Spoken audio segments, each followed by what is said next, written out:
Hello guys and welcome back to my YouTube channel Brainstorm. आज मैं फिर एक बार आपके सामने एक इंटरेस्टिंग फैक्ट लेकर आई हूँ। आज हम मुंबई की लाइफलाइन यानी कि रेलवे के बारे में जानेंगे। 1000 ट्रेनों की औसत के साथ प्रतिदिन यात्रा करने वाले लगभग 6.5 लाख यात्री मुंबई के रेल का उपभोग लेते हैं। मुंबई की लोकल्स को सिर्फ इस नज़रिए से नहीं देखा जा सकता कि वो ट्रेन नेटवर्क सर्विसेज वाणिज्यिक क्षेत्रों को आवासीय उपनगरों से जोड़ता है, बल्कि एक काफ़ी सस्ता और तेज़ उपाय भी है लोगों के लिए जो लंदन अंडरग्राउंड और न्यूयॉर्क के सबवे नेटवर्क के जैसा है। मुंबई के सभी स्टेशनों के मुकाबले ठाणे सबसे व्यस्त रूप में उभरा है। तो चलिए जानते हैं मुंबई के इस लाइफलाइन के बारे में। इन ट्रेन्स में सफर करने के जोखिम साफ दिखाई देते हैं। भीड़, डिब्बों के खुले दरवाजे और ट्रैक पार करना सेहत और सुरक्षा को कठिन बना रहे हैं। सुबह के भीड़ भरे वक्त में प्लेटफॉर्म पर खड़े मुसाफिरों को देखकर लगता है कि उन्हें खतरे दिखाई ही नहीं दे रहे या उन्हें कोई परवाह ही नहीं है। मैंने ऐसा नजारा पहले कभी नहीं देखा था। संभल कर जाइए, मुझे डर लग रहा है। मैंने सेंट्रल रेलवे के chief safety officer Rahul Jain से पूछा कि ये जितना दिखाई देता है क्या उतना ही खतरनाक है? एक दिन में कितने हादसे होते हैं? 5 से 6 हादसे तो रिपोर्ट होते ही हैं। 5 से 6? जी हाँ, 5 से 6। मुंबई की सबर्बन लाइंस पर हादसों की गिनती एक साल में 3000 से ज्यादा है। इतने ही वक्त में लंदन अंडरग्राउंड के आंकड़े 30 से भी कम हैं। 50% हादसे ट्रैक पार करने की वजह से होते हैं। मुझे समस्याओं के बारे में जानना है। कौन सी सबसे खतरनाक चीज है जो लोग कर रहे हैं? आप देखिए, लोग पटरियों को पार कर रहे हैं। ट्रेन की रफ्तार 40 से 50 किलोमीटर प्रति घंटा होती है और ट्रैक पार करने वाला आदमी ये नहीं समझता कि ट्रेन इतनी तेज रफ्तार से आ रही है और यही वजह है कि लोग ट्रेन से टकराते हैं और जख्मी हो जाते हैं। पटरियों को पार करना गैर कानूनी है, लेकिन ये इतने बड़े पैमाने पर होता है कि पुलिस भी इसका कोई हल नहीं ढूंढ सकती। यहाँ फुटब्रिज तो है, हम एक फुटब्रिज पर खड़े हैं, फिर भी देखिए बूढ़े जवान सभी उम्र के लोग दिखाई दे रहे हैं। वो बूढ़ी औरत पटरियों के पास चल रही है। लोग फुटब्रिज का इस्तेमाल क्यों नहीं करते? वो देख लेते हैं कि ट्रेन आ रही है या नहीं। अब उन्हें उसे पकड़ना है और वक्त कम है, इसलिए वो खतरा मोल ले लेते हैं। इतना बड़ा जोखिम, सच कहूँ मैंने ऐसा भारत के अलावा और कहीं नहीं देखा। यकीन नहीं आए तो आप खुद देखिए। हाँ, यकीन करना मुश्किल है। आपने बिल्कुल सही कहा। और जब ट्रेन आती है तो लोग चलती ट्रेन में ही चढ़ने लगते हैं। दरवाजे भी खुले होते हैं। ये हमारी बेसिक नेचर है, सिर्फ भारत के लोगों की ही नहीं बल्कि बेसिक ह्यूमन साइकोलॉजी है। आप एक बस को आते देखेंगी तो अगली बस के बजाय आप उसी में चढ़ना चाहेंगी। जोखिम लेने के इस बर्ताव के लिए रेल अधिकारी ऐसे तरीकों से चेतावनी देते हैं जो सोचने पर मजबूर करते हैं। हमने एक ऐसे आदमी का पोस्टर लगाया जो ट्रेन के नीचे आने वाला है और इस पोस्टर का असर भी हुआ। पटरी पार करने को तैयार लोग अगर इस पोस्टर को देख लेते हैं तो 10 में से 7 तो रुक ही जाते हैं, सोचते हैं कि वो क्या कर रहे हैं और फिर कुछ सोचकर फुटब्रिज पर चढ़ते हैं। ये पोस्टर अजीब सा लग सकता है या शायद भद्दा लगे, लेकिन इसका असर होता है। तो ये तरीका काम कर रहा है। हाँ, बिल्कुल काम कर रहा है। और ये बहुत ड्रामेटिक भी है। ये पोस्टर सारे स्टेशंस पर लगा है। ट्रैक्स पर और ज्यादा बने फुटब्रिजेस के साथ इसने हादसों की गिनती को एक महीने में 190 से 140 कर दिया है। लेकिन ये साफ है कि मुंबई के मुसाफिरों के बर्ताव को बदलने में अभी बहुत वक्त लगेगा। लेकिन क्या आप मौजूदा सुरक्षा से संतुष्ट हैं? नहीं, मैं बिल्कुल नहीं। हादसे तो आए दिन हो ही रहे हैं, मुझे चैन कैसे आएगा? लेकिन हम जिस दिशा में काम कर रहे हैं उससे मैं जरूर संतुष्ट हूँ। अगर मैं 5 साल बाद यहाँ आऊँ, जो कि मैं आऊँगी ही, तो भी क्या मुझे लोग इसी तरह पटरियाँ पार करते दिखाई देंगे? मैं इस बात की गारंटी तो नहीं ले सकता, लेकिन हाँ, रेलवे के हादसों की गिनती जरूर कम हो सकती है।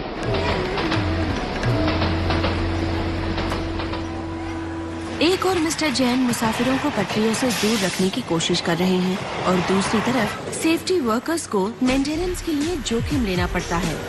पटरियों की जांच करने, मरम्मत करने और उन्हें बदलने के लिए हर इतवार की सुबह टीम पूरे नेटवर्क पर बिखर जाती है। सुपरवाइजर आरपी सिंह ने मुझे दिखाया कि इन बिजी रूट्स पर इनकी टीमें क्या सुधार कर रही हैं। तो आपके पास ये बीच वाला ट्रैक है, हाँ। जिस पर आपको स्लीपर्स बदलने पड़ रहे हैं। हाँ। उस तरफ जो ट्रैक है उस पर ट्रेन जा रही है और ये ट्रैक जिस पर हम जी। चल रहे हैं उस पर कभी भी ट्रेन आ सकती हाँ। है। ये बहुत खतरनाक है। अच्छा, हम मौजूदा ट्रैक्स पर रफ्तार पर रोक लगा सकते हैं। सुरक्षा के लिए सावधानी बरतने के बावजूद हर साल 20 से ज्यादा मजदूर हादसों का शिकार हो जाते हैं। सीटी बज रही है, हरी झंडी हिल इसके रही मायने है, है कि एक हमें ट्रेन बीच आ से रही हटना है। होगा। यहाँ ये आइए इस इस तरफ खड़े हो जाते हैं। इधर ही 30 रहिए, सेकंड पहले हम वहाँ खड़े इधर हो थे। जाइए। हाँ जी। थोड़ी दूर रहिए, थोड़ी दूरी पर रहिए ध्यान से। जी। ओहो, यहाँ हाँ। ध्यान रखना पड़ता है, आपको ट्रेन के आने का पता नहीं चल मैं सकता। चलती ट्रेन के कभी इतने नजदीक नहीं रही, कभी नहीं। हाँ हाँ हाँ। बहुत डरावना था। आपने देखा होगा कि जब ट्रेन गुजर रही थी हम तब भी काम कर रहे थे। काम रुकता नहीं है, हम काम करते रहते हैं, काम कभी नहीं अच्छा। रुकता। स्लीपर्स, स्टोन बैलेस्ट और पटरियों की मरम्मत बेहद जरूरी है, तभी उन पर चलने वाली ट्रेन की सुरक्षा पक्की हो सकती है। ट्रैक में आई हल्की सी भी दरार या लचक ट्रेन को पटरी से उतार सकती है। अभी हाल ही तक ये काम हाथ से किया जाता था, लेकिन ये ट्रैक लेइंग मशीन हाथ के काम से 10 गुना तेजी से काम करती है। मैं यहाँ बैठ सकती हूँ? हाँ, शायद मुझे ये सनकी समझ रही हैं। ये मजदूर रबर मैट्स डाल रहे हैं, जिससे ट्रैक स्लीपर्स पर उछले नहीं। आप कौन सी स्टेट से हैं? महाराष्ट्र? राजस्थान से। राजस्थान, हाँ। अच्छा। एक साथ सब साथ हाँ, हैं? सब साथ हैं, साथ ही काम अच्छा। करते हैं।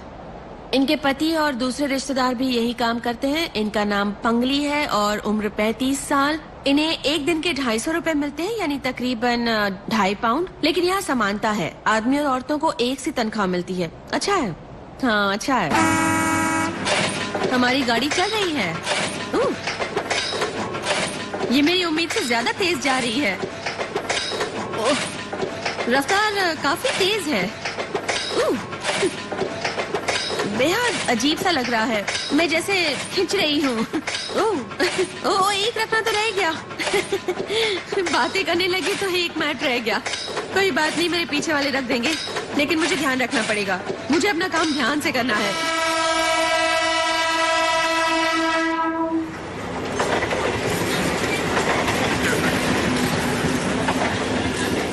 मैं तो भूल ही गई थी कि मैं रेलवे के 2 ट्रैक्स के बीच वाले ट्रैक पर हूँ। इन पटरियों के बुनियादी ढांचे की मेंटेनेंस बेहद जरूरी है। न सिर्फ यहाँ मुंबई में फैली पटरियों की, बल्कि पूरे भारत में 65,000 किलोमीटर में फैली पटरियों की। ट्रेन के नेटवर्क के बिना देश की उन्नति का चक्का भी जाम हो जाएगा। ये खतरनाक, मुश्किल, मेहनत वाला काम है। ये आदमी और औरतें दूसरों की सुरक्षा के लिए अपनी जान जोखिम में डालते हैं।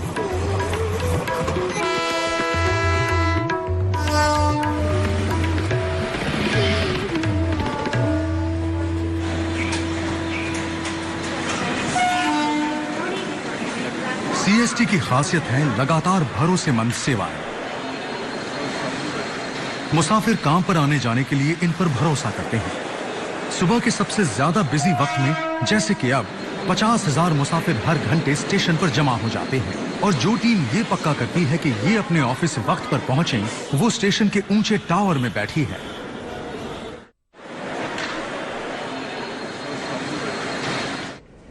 ये कंट्रोल रूम है। ये कंट्रोलर और इस कमरे की टेक्नोलॉजी सभी ट्रेन्स के स्टेशन पर आने और जाने के लिए जिम्मेदार हैं। सुबह के 9:30 बज चुके हैं और ये वक्त दिन के सबसे बिजी वक्त में से एक है। ये सुबह का रश आवर है और सिस्टम में तकरीबन 80 ट्रेन्स हैं जो स्टेशन पर आ जा रही हैं। और आप इस विशाल बोर्ड पर उन पर लगे निशानों से उन्हें साफ साफ देख सकते हैं। ये लाल लाइनें जो बोर्ड पर दिखाई दे रही हैं, वो दरअसल ट्रेन्स हैं और उनके सामने जो हरी लाइन है वो उनका रूट है जिस पर उनका आना प्लान किया गया है। इस वक्त 1, 2, 3, 4, 5 ट्रेन्स सबर्बन प्लेटफॉर्म्स पर हैं। प्लेटफॉर्म 4 से एक को बाहर निकलते देखा जा सकता है, वो स्टेशन से बाहर निकल रही है। उसके सामने प्लान किया हुआ उसका रूट है। उसी लाइन पर एक और ट्रेन है जो स्टेशन से करीब 3.5 किलोमीटर दूर है। इनमें बहुत भीड़ है, ये खचाखच भरी हुई हैं। ये सिस्टम ऑटोमेटिक है, लेकिन यहाँ कंट्रोलर भी है ताकि अगर कुछ गड़बड़ हो तो वो उसे संभाल सकें। यकीनन ये उम्मीद करते हैं कि दिन के इस वक्त में कोई गड़बड़ ना हो, क्योंकि ये बहुत बिजी वक्त है। हाँ, ये याद रखना भी बहुत महत्वपूर्ण है कि लाल लाइनें सिर्फ ट्रेन को नहीं दिखा रही, बल्कि उन हजारों लोगों को भी दिखा रही हैं जो अपने काम पर जा रहे हैं। मुंबई के आधे से ज्यादा मुसाफिर ट्रेन से सफर करते हैं, जिनमें से 55 लाख लोग सीजन टिकट्स खरीदते हैं। काम पर पहुंचने का औसत वक्त 45 मिनट है और लागत 20 पेंस से भी कम। ओहो! इस बिजी वक्त में हमने खुद सफर करने की कोशिश की और हम वाकई चौंक गए कि ये सफर कितना कठिन है। ट्रेन में चढ़ना है। लेकिन जब ये रोज की असलियत हो तो आप कैसे तालमेल बैठाएंगे? एक मुसाफिर से सुनिए उनकी दास्तान। मेरा नाम रीटा भट्ट है। मैं मुंबई में पली बड़ी हूँ और एक आर्किटेक्ट हूँ। मैंने पढ़ाई मुंबई में की, काम भी मुंबई में किया और अब बुढ़ापा भी यहीं बीत रहा है। कभी कल से? हाँ, कल से। अच्छा, ठीक है। मेरे परिवार में 8 लोग हैं। 2 भाई, 2 भाभियां और बच्चे और मेरी माँ। हम 2 बेडरूम के फ्लैट में रहते हैं। एग्जाम्स के लिए ऑल द बेस्ट। हाँ, ठीक है, बाय। Thank you. चलो मैं जाती हूँ। अपना ख्याल रखना। घर से निकलने के बाद मैं स्टेशन तक पैदल ही जाती हूँ। Okay, bye. प्लेटफॉर्म क्रमांक 2 पर 9:30 की लोकल ट्रेन आने वाली है। अगली ट्रेन 9:30 बजे है, इसलिए 4 मिनट और इंतजार करना है। मुझे भीड़ वाली ट्रेन बिल्कुल पसंद नहीं है। दरअसल मैं हमेशा रश आवर के बाद वाली ट्रेन लेना पसंद करती हूँ। ये हार्बर लाइन से छत्रपति शिवाजी टर्मिनस जाने वाली धीमी लोकल है। हर कोई मुकाबला करता नजर आता है। सब तैयार होते हैं, साड़ियाँ ऊपर कसी हुई, पर्स कस के पकड़े हुए, और सब ट्रेन में चढ़ने को तैयार होते हैं। मैं भी उन्हीं में आती हूँ। जब कोई मोटी महिला डिब्बे में जाने की कोशिश करती है तो वो दूसरों को धक्का देती है और फिर ट्रेन में झगड़ा शुरू हो जाता है। कई बार मैं खड़ी ही रहती हूँ और कई बार बैठने के लिए सीट भी मिल जाती है। इस लोकल ट्रेन से सफर करते हुए मुझे 30 साल से ज्यादा हो गए हैं। डिब्बों में पहले काफी शोर रहता था, लोग बातें करते थे, लेकिन आजकल हर एक के कान में ईयरफोन लगे होते हैं। कोई म्यूजिक सुन रहा है तो कोई फोन पर लगा है तो कोई टैब पर है। सब इन्हीं चीजों में बिजी रहते हैं। अब नई पीढ़ी तो ट्राउजर्स और फैशनेबल ड्रेसेस में ही दिखाई देती है। ट्रेन्स में अब साड़ियाँ बहुत कम दिखाई देती हैं। अब लोगों को साड़ी पहनकर ट्रेन में सफर करना बहुत मुश्किल लगता है। ट्रेन आज बहुत भरी हुई है, कोई प्रॉब्लम हो गई थी, इसलिए हमें करीब 15 मिनट की देर हो गई है। ट्रेन्स मुंबई में मेरी सबसे अच्छी दोस्त हैं। वो ही हैं मेरी बेस्ट फ्रेंड। क्योंकि 45 मिनट के छोटे से वक्त के लिए वो ट्रेन का डिब्बा ही मेरा घर है। मुझे लगता है कि मैं किसी थिएटर में हूँ और सब कुछ होते देख रही हूँ।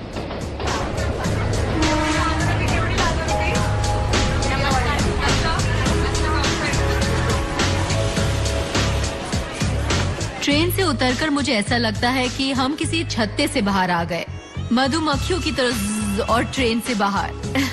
ऐसा ही लगता है। सब जल्दी में होते हैं, तेज तेज फुल स्पीड पर सब स्टेशन से बाहर निकल जाते हैं। रेलवेज मुंबई की लाइफलाइन है। मुंबई जो भी है वो इन खूबसूरत रेलवे लाइंस की वजह से ही है। मुंबई के पूर्व में 60 किलोमीटर पर है वेस्टर्न घाट्स, जो भारत की महान माउंटेन रेंजेस में से एक है। ये मुंबई और भारत के दक्षिण और पूर्व के बीच एक कुदरती रुकावट है। मुंबई को बाकी भारत से जोड़ने के लिए विक्टोरियन रेलवे इंजीनियर्स को एक रास्ता ढूंढना पड़ा।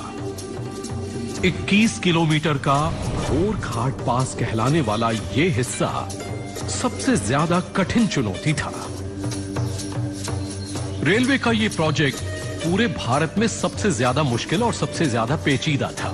पूरी लंबाई और कम से कम सुरंगें रखने के लिए ट्रैक्स को जितना हो सकता था उतना चढ़ाई पर रखना था। सबसे ज्यादा चढ़ाई की औसत 1:40 की थी। 40 मीटर आगे जाने पर 1 मीटर ऊपर पहुंचते थे, और अगर गलती हो गई तो स्टीम इंजन्स बस पीछे की तरफ फिसल जाते थे। आज भी लाइन के कुछ हिस्से में इतनी खड़ी चट्टान है कि बैंकर्स कहलाने वाले इंजन्स को हर ट्रेन में अलग से जोड़ा जाता है। ये इंजन पहाड़ पर चढ़ने में ट्रेन की मदद करते हैं।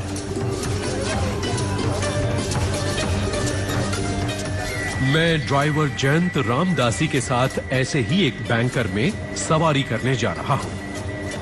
हमें इन एक्स्ट्रा इंजन्स की जरूरत क्यों है? अगर कपलिंग में कोई खराबी आ जाए तो पिछले हिस्से को कंट्रोल करने के लिए वहाँ कोई भी नहीं होता। अच्छा, तो आपका मतलब ये है कि कपलिंग्स अपने आप टूट सकते हैं और तब ट्रेन पीछे की तरफ जाने लगेगी। हाँ बिल्कुल। ओके। हेलो,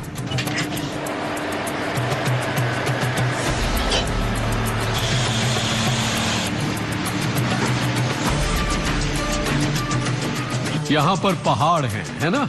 हाँ, दरअसल ये भोर घाट। अच्छा, और भोर घाट का रास्ता पहाड़ों में से है ना? हाँ। ये खड़ी चढ़ाई दिखाई नहीं देगी, लेकिन इन ढलानों पर ट्रेन लाने के लिए बहुत मेहनत की गई।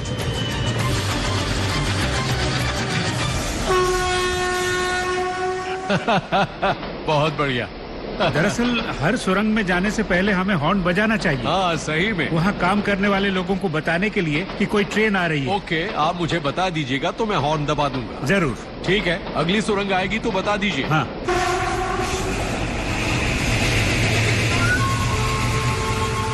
लाइन के इस हिस्से में काम सन 1856 में शुरू हुआ। एक वक्त था जब यहाँ 42,000 मजदूर काम कर रहे थे। 10 साल से भी कम में उन्होंने 8 विशाल पुल, दर्जनों बड़े बांध और 25 सुरंगें बनाई। उन्होंने पत्थरों को फावड़ों से बाहर निकाला। आज के वक्त में इसकी लागत को 100 मिलियन पाउंड से भी ज्यादा में आंका जाएगा, लेकिन इंसान की जान के मुकाबले इस लागत का कोई मोल नहीं। यहाँ 25,000 से भी ज्यादा मजदूरों की जान गई। मतलब 1 किलोमीटर ट्रैक के लिए 1000 से भी ज्यादा मजदूर मरे। इंजीनियरिंग के इस करिश्मे का निर्माण करने में जिंदगियों का जो नुकसान हुआ उसे आज की तारीख में स्वीकार नहीं किया जाएगा, लेकिन उन दिनों में यह कहा गया कि इंसान की कीमत के बदले जो सुविधा मिल रही है वो कहीं ज्यादा है। लेकिन अब हम कम से कम इतना तो कर ही सकते हैं कि उनकी उपलब्धि का जश्न मनाएं। ये इंजीनियरिंग की महान उपलब्धि है। ये पक्के इरादे और हुनर का चौंका देने वाला उदाहरण है। इस ड्राइंग में दिखाया गया है कि ओरिजिनल ट्रैक्स कहां पर थे। ये रिवर्सिंग स्टेशन है और ट्रेन को हेयरपिन बेंड के तीखे घुमाव से निकालने का बेहतरीन तरीका। रेलवे के एक इतिहासकार अपूर्व बहादुर बताते हैं कि ये कैसे कारगर था।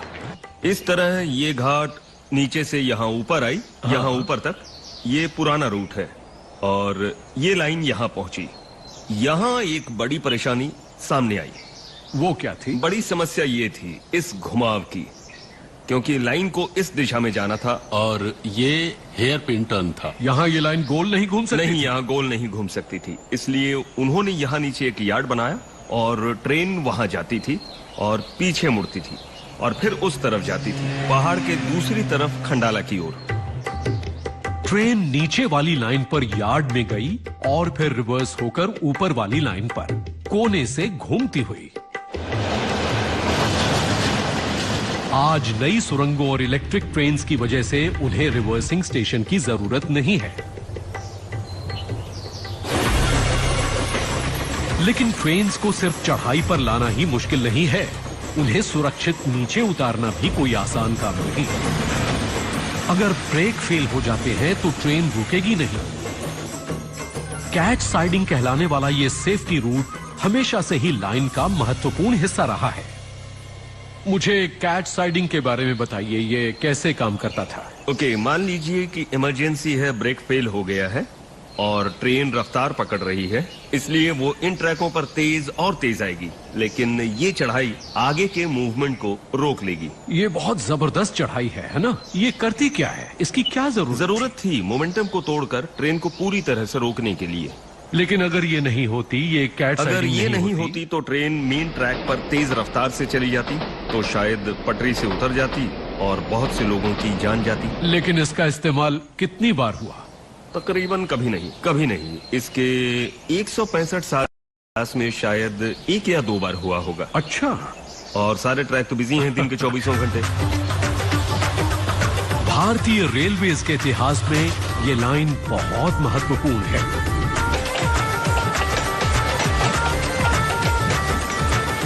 इस लाइन के खोले जाने के 30 साल बाद ये नेटवर्क 50 करोड़ लोगों को और लाखों टन माल को उनकी मंजिल पर पहुंचाता है।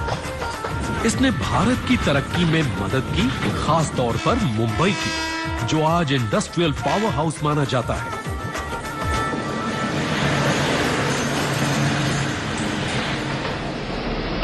वेस्टर्न घाट्स का वो रूट आज भी जरूरी है क्योंकि वो मुंबई को देश की दक्षिण और पूर्वी दिशा से जोड़ता है। इस वक्त ये जो ट्रेन पुणे से आ रही है 12124 है और इसने वही रूट इस्तेमाल किया था और ये बहुत ही खास ट्रेन है।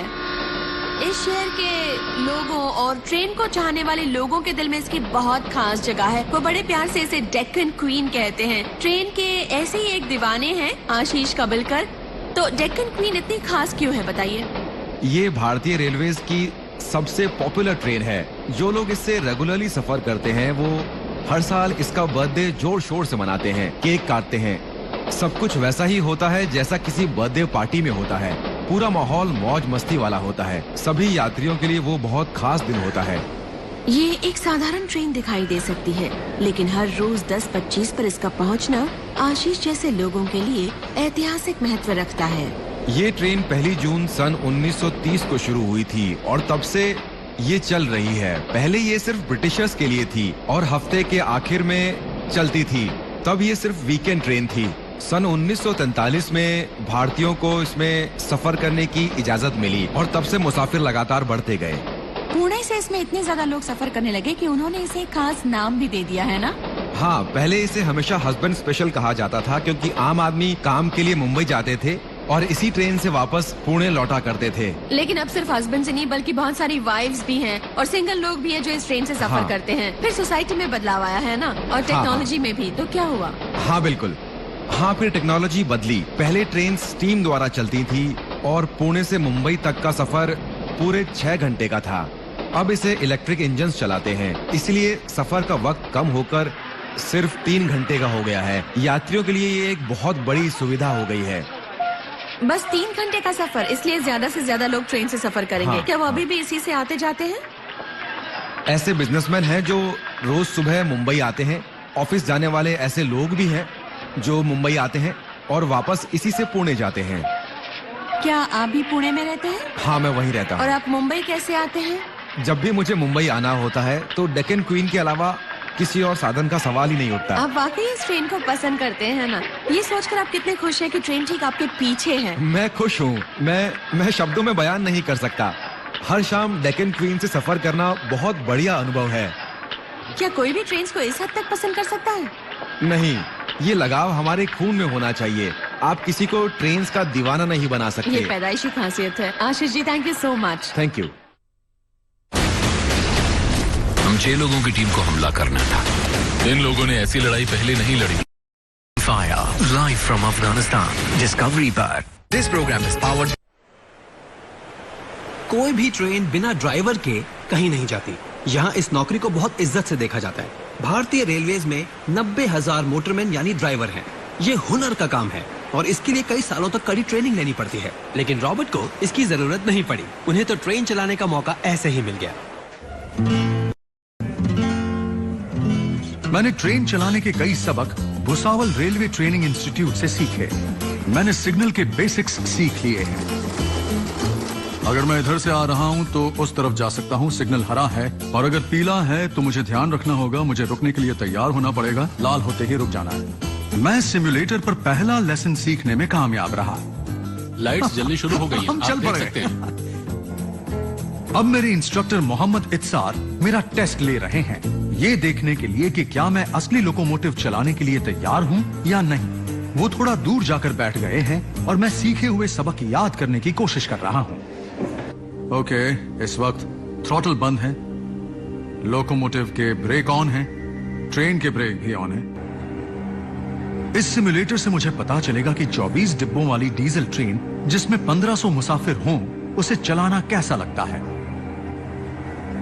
मिस्टर रॉबर्ट, हाँ, जब मैं हरा सिग्नल दूं तो आप अपनी ट्रेन स्टार्ट कर दीजिएगा, ठीक है? हरे सिग्नल का इंतजार है, मुझे हरा सिग्नल मिला। मैंने हॉर्न नहीं बजाया, मैं हॉर्न बजाना भूल गया।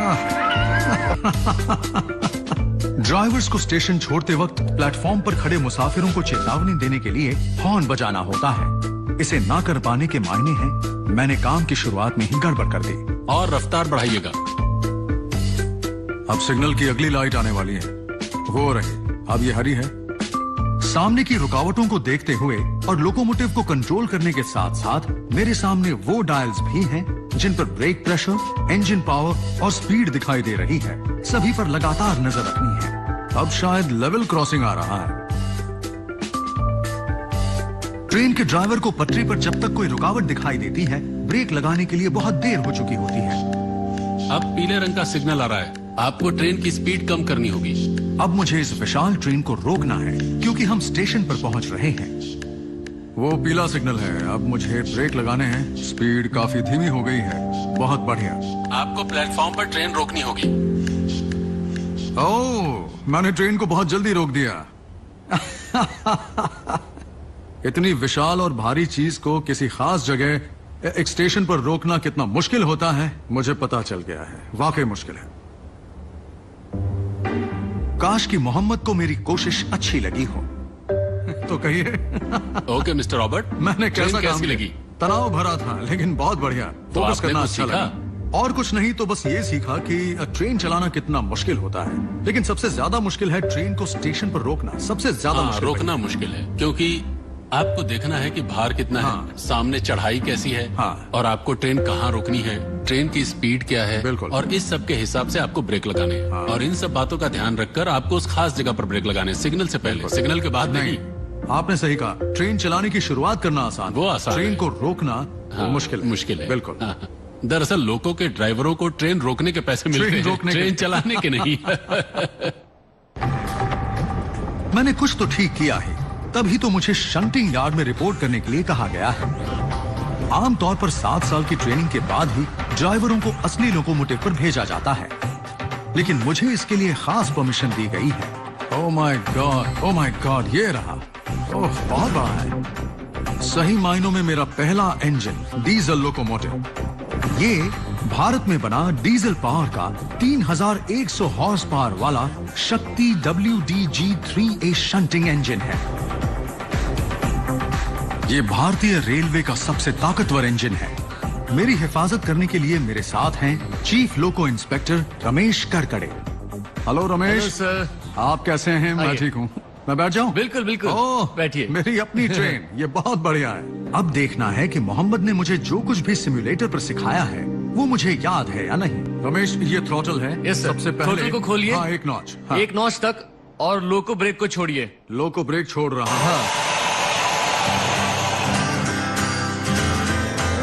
हाँ, हम चल रहे हैं। मैंने इसे शुरू ओह, किया है। क्या बात है। लेकिन फिर से मैं एक बहुत महत्वपूर्ण चीज भूल गया। हॉर्न बजाना। ओ हाँ, हॉर्न। हाँ हाँ, ये दबाइए वाला? दबाइए।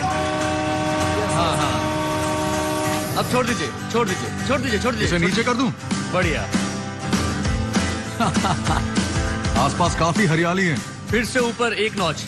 एक नॉच। एक नॉच? हाँ प्लीज। ओह, रफ्तार और बढ़ गई।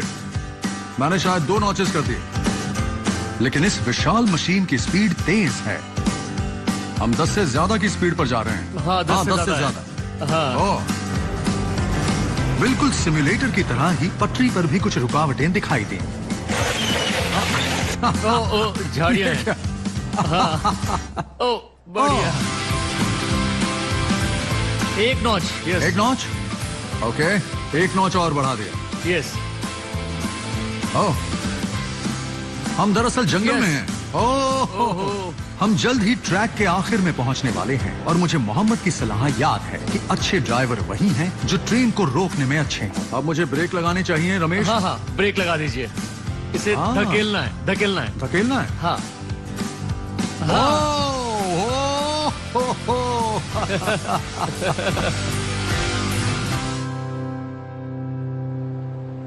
गुड। वाह, गुड।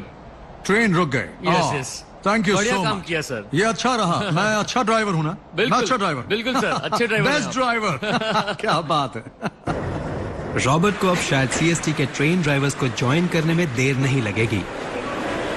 के 11 बज चुके हैं। सुबह और शाम के रश आवर के बीच इस वक्त थोड़ी सी राहत है, लेकिन इस वक्त भी दुनिया के दूसरे स्टेशनों के मुकाबले ये काफी बिजी है। 1990 के दशक के बाद से अथॉरिटीज ने मुसाफिरों की बढ़ती तादाद से निपटने के लिए कई उपाय निकाले हैं। इसमें ट्रेन से दोनों तरफ उतरने वाले प्लेटफॉर्म हैं और ट्रेन में एक्स्ट्रा डिब्बों को जोड़ना शामिल है। जैसे जैसे मुंबई की आबादी बढ़ रही है, रेलवे मैनेजमेंट इसकी कैपेसिटी बढ़ाने के लिए और मुसाफिरों के लिए सुविधाओं को बढ़ाने के लिए नए नए उपाय ला रहे हैं। अब मेरे साथ है मुकेश निगम, जो 2012 से 2015 तक इस नेटवर्क के इंचार्ज रहे हैं। मिस्टर निगम, आपके पास 1500 ट्रेन हैं जो इस वक्त अपनी पूरी कैपेसिटी पर चल रही हैं। अगले 6 साल में आपके मुसाफिर 50% बढ़ जाएंगे, तो आप उस स्थिति से कैसे निपटेंगे? लंबी ट्रेनें चलाना मुमकिन होगा जिनकी कैपेसिटी पहले वाली ट्रेन से लगभग 33% ज्यादा और होगी। डिब्बे जोड़ देने से आपकी कैपेसिटी 33% बढ़ जाएगी। ये तो काफी ज्यादा है। हाँ, दूसरा उपाय है इंफ्रास्ट्रक्चरल कैपेसिटी में इजाफा और ज्यादा पटरियां बिछाई जाएंगी। 5वीं और छठी लाइन का काम 60% पूरा हो गया है और हमें उम्मीद है कि अगले कुछ सालों में 5वीं और छठी लाइन सीएसटी तक आ जाएगी, जिससे और ज्यादा लोकल ट्रेन चलाने की तो सुविधा मिलेगी, साथ ही लंबी दूरी की ट्रेन भी ज्यादा चलाई जा सकेंगी। मॉडर्नाइजिंग के बारे में क्या ख्याल है? कोई प्लान है? हाँ, दरअसल मॉडर्नाइजेशन की काफी सारी स्कीम्स हैं। ये लगातार चलने वाला प्रोसेस है और हम अपने टिकट वेंडिंग सिस्टम में भी सुधार कर रहे हैं, जिसमें हमने मोबाइल टिकटिंग सिस्टम को इंट्रोड्यूस किया है। इससे सबर्बन मुसाफिर अपना टिकट मोबाइल से ही खरीद सकता है। और ट्रेन के लिए भी प्लान्स हैं? हाँ, ट्रेन्स को मॉडर्नाइज करने की भी योजनाएं हैं। ट्रेन्स के इंटीरियर्स को उनमें स्टेनलेस स्टील बास लगाई जाएंगी। डिब्बों के लिए और ज्यादा किफायती डिजाइन है और एसी ट्रेन्स चलाने की योजना भी है। पर एयर कंडीशन? हाँ जी, एयर कंडीशन ट्रेन्स जो कि बहुत ही राहत देंगी और वो दुनिया के मेट्रो सिस्टम्स के स्टैंडर्ड की होंगी। अगर आपको एयर कंडीशन डिब्बे लगाने हैं तो दरवाजों को बंद रखना पड़ेगा। आपने सोचा है कि मुंबई के मुसाफिरों को वो कैसे लगेंगे? क्या वो इस बदलाव को अपनाएंगे? क्योंकि इस नहीं, वक्त उन्हें दरअसल- ट्रेन में धक्का मुक्की करके चढ़ने और कूद कर ही बाहर निकलने की आदत है। देखिए, दुनिया भर में सबर्बन नेटवर्क्स में दरवाजे तो बंद ही रहते हैं और मेरा ख्याल है कि बस ये आदत की बात है। थोड़ा वक्त लगेगा, लेकिन अगर आपको डिब्बों में एयर कंडीशनिंग चाहिए तो दरवाजे तो बंद रहेंगे। लेकिन बंद दरवाजों के मायने ये नहीं है क्या कि उसमें कम लोग फिट होंगे और ट्रेन के स्टेशन पर आने और जाने का वक्त भी बढ़ जाएगा? यहाँ गिनती मायने नहीं रखती। हमारे पास कई सबर्बन नेटवर्क्स हैं जो उतनी ही तादाद में मुसाफिरों को ले जाते हैं, लेकिन बंद दरवाजों के साथ। और मुझे यकीन है कि हमें न सिर्फ ज्यादा सुविधाएं मिलेंगी बल्कि इससे जिंदगियां भी बचेंगी। आपको नहीं लगता कि ऐसा करने में दिक्कतें आएंगी? नहीं, ऐसा नहीं है। मुझे मालूम है कि हमारे मुसाफिर महसूस करेंगे कि गुजरते हुए हर एक साल के साथ रेलवेज के कंट्रोल में, ट्रेन्स में सुधार हो रहे हैं। Mister Nigam, thank you very much. यहाँ की नई चुनौतियों में से एक है डिब्बों में जगह की चुनौती। यूके में रेलवेज लाइन पर गिरी पत्तियों से निपटने में नाकामयाब होने के लिए बदनाम है, लेकिन यहाँ बारिश बहुत बड़ी परेशानियाँ खड़ी करती है। जून में मुंबई में मॉनसून शुरू होता है। ये बारिश का सालाना मौसम है। इस कोस्टल शहर पर पानी कहर बरसा सकता है। गिरते पेड़, उसे वहां से काटो, ढहते घर और लैंडस्लाइड्स, इन सब की उम्मीद रहती है। साथ ही बसों और ट्रेन्स का कैंसिल हो जाना। बोरीवली जाने वाली धीमी लोकल रद्द इसे कर तबाही दी ना है। कहें तो भी परेशानी तो होती ही है।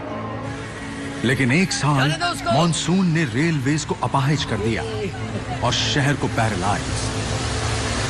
26 जुलाई सन 2005 मंगलवार की दोपहर तकरीबन 1 मीटर बारिश हुई, यानी साल भर में बरसने वाला पानी एक ही दिन में बरस गया।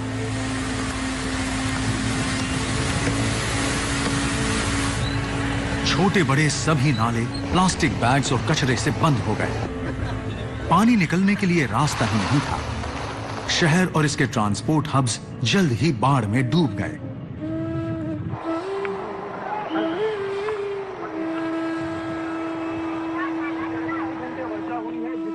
रेलवे ट्रैक्स पर पानी भर गया, जिससे ट्रेन्स को कंट्रोल करने वाले इलेक्ट्रिकल सर्किट्स पानी में डूब गए। अधिकारी हर ट्रेन को कैंसिल करने के लिए मजबूर थे। लाखों मुंबई वासी काम पर नहीं जा पाए। 1.5 लाख मुसाफिर जहां थे वहीं फंसे रहे। कोई अपनी मंजिल पर नहीं पहुंच पाया। तब से रेलवेज ने कुछ ऐसे उपायों को अपनाया है जिससे वो बारिश में भी ट्रेन चला सकें।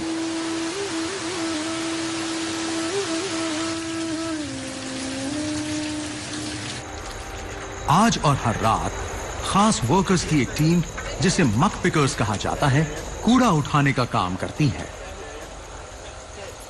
ये कूड़ा मॉनसून के दौरान नालियों को बंद कर देता है, और क्योंकि पानी के ट्रैक लेवल पर पहुंचते ही नॉर्मल इलेक्ट्रिकल सिग्नलिंग सिस्टम्स काम करना बंद कर देते हैं, इसलिए उन्होंने एक्सल काउंटर्स लगाए हैं जो ट्रेन्स के व्हील्स को गिनेंगे। इसके मायने है कि सिग्नल्स काम करते रहेंगे और ट्रेन्स 10 सेंटीमीटर तक पानी भर जाने पर भी चलती रहेंगी। साफ जाहिर है कि स्टेशन पर मौजूद टीमें खराब मौसम, भीड़ और मुसाफिरों की बढ़ती तादाद से निपटने के लिए कड़ी मेहनत कर रही हैं। नई ट्रेन्स और नई लाइंस मददगार साबित होंगी, लेकिन ये पलक झपकते ही नहीं होने वाला। रेलवेज की अब तक बेहतर सेवा से इस पर लोगों की उम्मीदें बढ़ गई हैं। ये 120 साल से भी ज्यादा से शहर के मुसाफिरों को बेमिसाल सेवाएं दे रही हैं। लेकिन अब इसे बढ़ाने के लिए जगह की तंगी है, और ये बात पूरे शहर पर लागू होती है।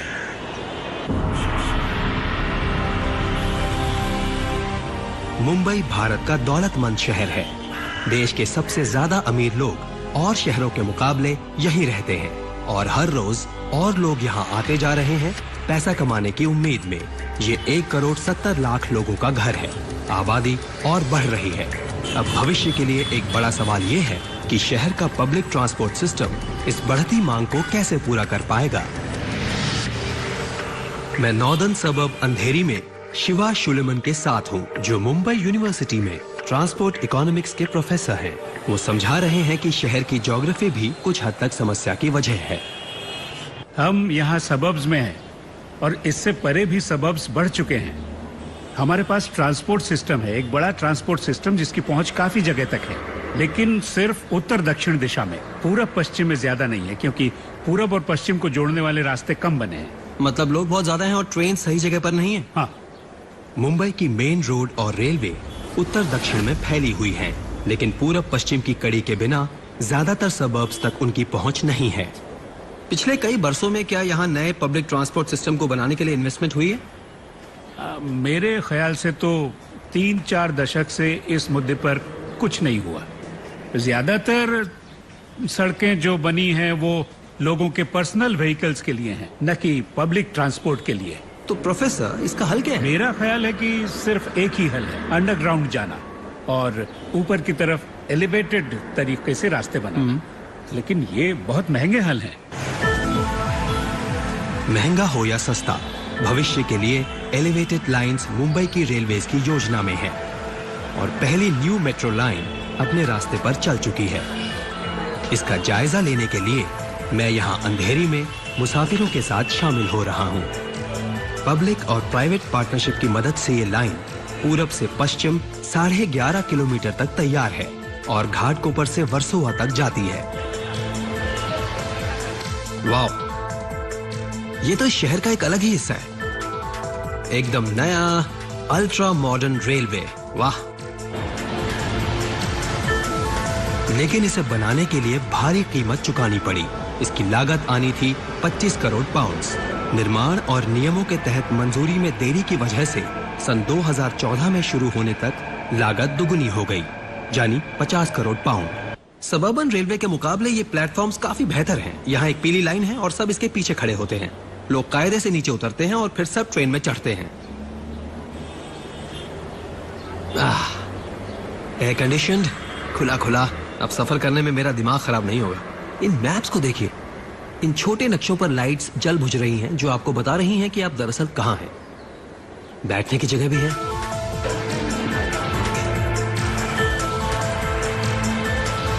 मेट्रो चलने से पहले यही सफर तय करने में 1 से ज्यादा घंटे का वक्त लगता था। इस सीधे रास्ते से सिर्फ 21 मिनट लगते हैं और कीमत 40 रुपए तक आती है, जो नॉर्मल ट्रेन के किराए से दुगनी है। लेकिन इससे वो 3 लाख लोग नहीं रुक रहे जो हर रोज इसे इस्तेमाल करते हैं। आपको ये ट्रेन पसंद है? हाँ, लगता है जैसे कार में जा रहे हैं, ट्रेन में नहीं। ये कार में होने जैसा है। हाँ। और क्या ये सफर महंगा है? नहीं, महंगा तो नहीं है। क्या आपके ख्याल से इसे पूरे मुंबई में फैलना चाहिए? हाँ बिल्कुल। अच्छा, कम से कम 10 गुना। 10 गुना? जी। इसकी मेंटेनेंस बहुत अच्छी है, ये साफ है और ये वो कनेक्शन दे रही है जो पहले नहीं था। मुंबई का पूरा पश्चिम और सेंट्रल एरिया भी जुड़ गया है। सरकार ने मुंबई के ट्रांसपोर्ट इंफ्रास्ट्रक्चर पर भारी इन्वेस्टमेंट का वादा किया है। महंगी लागत के बावजूद 2 और मेट्रो लाइंस लाने का वादा, लेकिन कुछ एक्सपर्ट्स की इस पर कुछ अलग राय है। कैसे हैं आप? ऋषि अग्रवाल मुंबई ट्रांसपोर्ट फोरम के सदस्य हैं। हम खुश हैं कि मेट्रो आ रही है और शहर में मास ट्रांसपोर्ट का एक नया जरिया खुल रहा है, लेकिन आपको ये समझना चाहिए कि मेट्रो आने में बहुत देर हो चुकी है। मेरा मतलब है कि मुंबई में मेट्रो का पहला प्लान 1940 के दशक का था।